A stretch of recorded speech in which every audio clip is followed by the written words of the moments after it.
Pakistan civilians को target कर रहा है। ये तस्वीरें आप देखिए, ये अमृतसर की तस्वीरें हैं। मुनीश अभी वो तस्वीरें दिखा रहे थे। सिविलियंस को टारगेट किया जा रहा है, ड्रोन के साथ विस्फोटक भेजा जा रहा है। ग्रुप कैप्टन राजीव नारंग हमारे साथ में इस वक्त जुड़ चुके हैं। राजीव नारंग जी, पाकिस्तान सिविलियंस को निशाना बना रहा है, ड्रोन के साथ विस्फोटक भेजे जा रहे हैं, और ये हम भारत की तरफ से तो लगातार हम कह रहे हैं कि हम संयमित तो नियंत्रित अटैक कर रहे हैं, सैन्य अड्डों को टारगेट कर रहे हैं, सैन्य ठिकानों को या फिर आतंकी अड्डों को टारगेट कर रहे हैं, लेकिन पाकिस्तान ने सारी हदें पार कर दी हैं। देखिए हिमांशु, भारत जो है अपना राइट टू रिस्पॉन्ड को इस्तेमाल कर रहा है। भारत ने अभी तक एस्केलेट करने की कोशिश नहीं की है, लेकिन मैं कुछ बेसिक मुद्दों पे ध्यान आकर्षित करना चाहूंगा। देखिए, भारत के लिए तीन जो भारत के लिए परेशानियां हैं और आदर जो कंसर्न है कि पाकिस्तान लो कॉस्ट ऑप्शंस ढूंढ रहा है, जैसे ड्रोन्स हो गया, मिसाइल्स हो गया और टेररिस्ट हो गया, और चौथी जो चीज वो कर रहा है वो क्रॉस बॉर्डर आर्टिलरी फायरिंग कर रहा है। तो मुझे लगता है कि हमें तीन चीजों पे बहुत स्पेशल ध्यान देना पड़ेगा।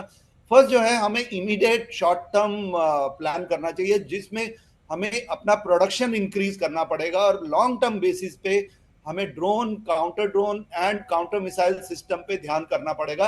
हमारे इनोवेटर्स ने बहुत टेक्नोलॉजीज पे काम कर रहे हैं, तो हमें उनको validation, fine tuning, upgradation, improving accuracy, जैसे आप बता रहे हैं हमारी बार बार हमारे यहाँ पर कुछ थोड़े थोड़े लोगों पे इंजरीज हो रही है, तो हमें इसे और कम करना पड़ेगा। तो ये जो हमारे इनोवेटर्स हैं उनको बहुत ज्यादा सपोर्ट करने की जरूरत है, और उनकी इनोवेशन को अडॉप्ट करना पड़ेगा, क्योंकि जो इस समय में प्रैक्टिकल एक्सपीरियंस है वो इंप्रूव करने में बहुत काम आ सकता है।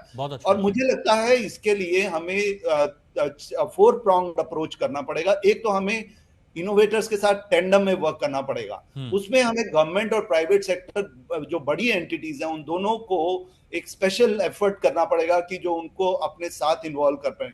सेकंड, मुझे लगता है जो इस वक्त जो परेशानी हमारे लोगों को होगी, सॉफ्ट लोन्स की होगी, तो एक स्पेशल एफर्ट करना चाहिए जिसमें 4 या 5% या इंटरेस्ट फ्री लोन उन लोगों को दिए जाएं जो हमारी इनोवेशंस कर रहे हैं, क्योंकि उनको प्रोडक्शन इंक्रीज करने के लिए इस वक्त सबसे आवश्यक होगी।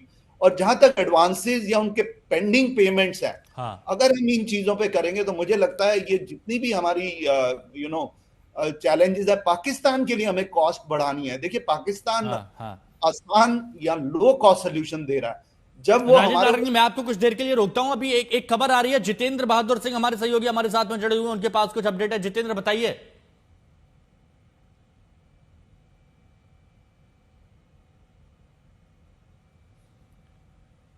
जितेंद्र, चलिए दोबारा जितेंद्र बहादुर जी से हम जुड़ने की कोशिश करेंगे। मौसमी सिंह हमारी सहयोगी हमारे साथ में जुड़ी हुई हैं। मौसमी, अभी अमृतसर से वो तस्वीरें हमने देखी जहां पर पाकिस्तान की तरफ से सिविलियन इलाकों को टारगेट किया जा रहा है, ड्रोन के साथ विस्फोटक भेजे जा रहे हैं, जोरदार ब्लास्ट हुआ है खेतों में, यानी पाकिस्तान हदें पार कर चुका है।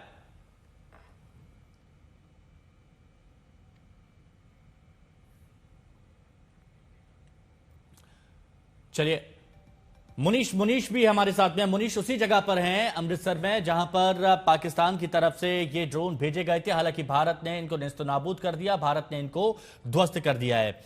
मुनीश, भारत अभी तक बहुत नियंत्रित, संयमित हमले करता हुआ आ रहा है, लेकिन पाकिस्तान की इन हरकतों को देखते हुए लगता है कि अब संयम में रहने का वक्त नहीं है।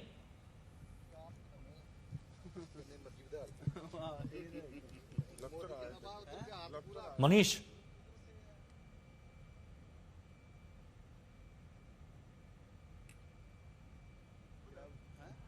आप सुन पा रहे हैं?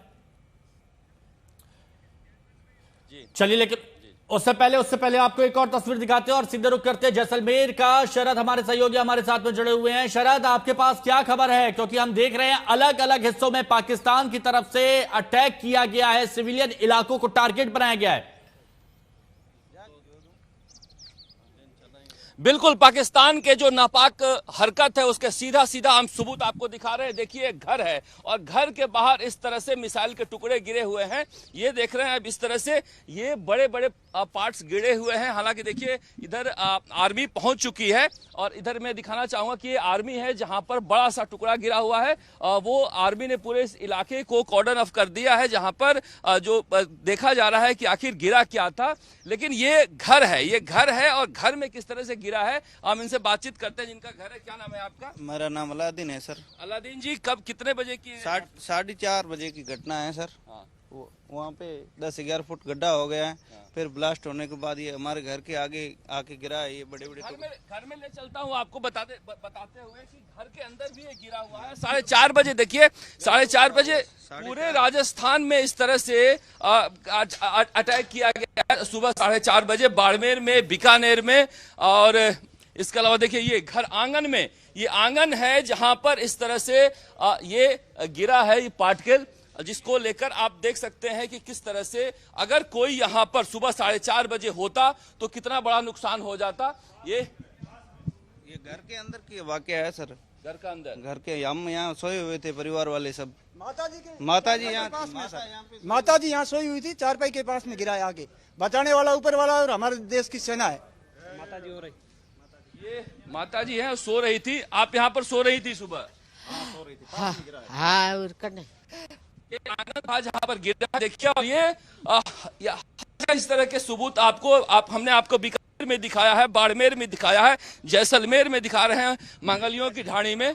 ये इलाका है जहां पर अब चूंकि आर्मी आ गई है और उस गड्ढे को पूरे को यहाँ पर कॉर्डन ऑफ कर दिया गया है। मैं एक बार नजदीक से आपको दिखाना चाहता हूं कि घर के सामने कितना बड़ा गड्ढा हुआ है जहां पर ये गिरा हुआ है।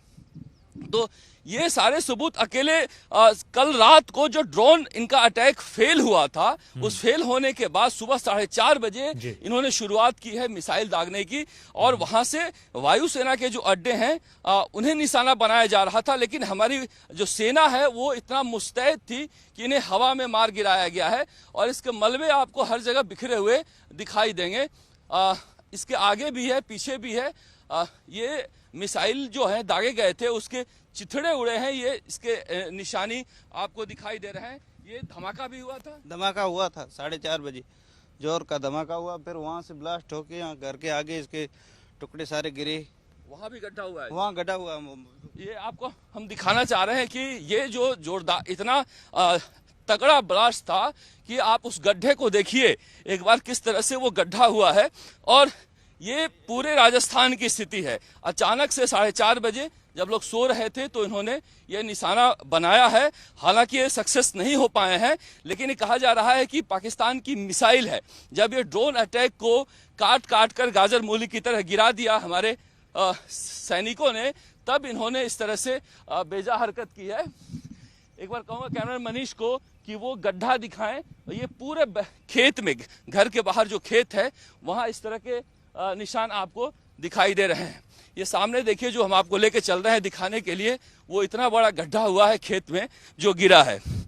अब सोचिए कि लोग यहाँ पर खुले में सोते हैं और आंगन में अगर इस तरह से रिहायशी इलाके को टारगेट किया जाता है तो आखिर पाकिस्तान, क्या सरकार ही आतंकी नहीं है? क्या सरकार इस तरह की हरकत नहीं कर रही है? अपने लोगों को वो इस तरह से शील्ड कर रही है, नागरिकों को एयरपोर्ट बंद नहीं करके दूसरी तरफ हमारे नागरिकों को निशाना बना रही है। दिखाते रहेंगे, आप तस्वीरें दिखाते रहिएगा।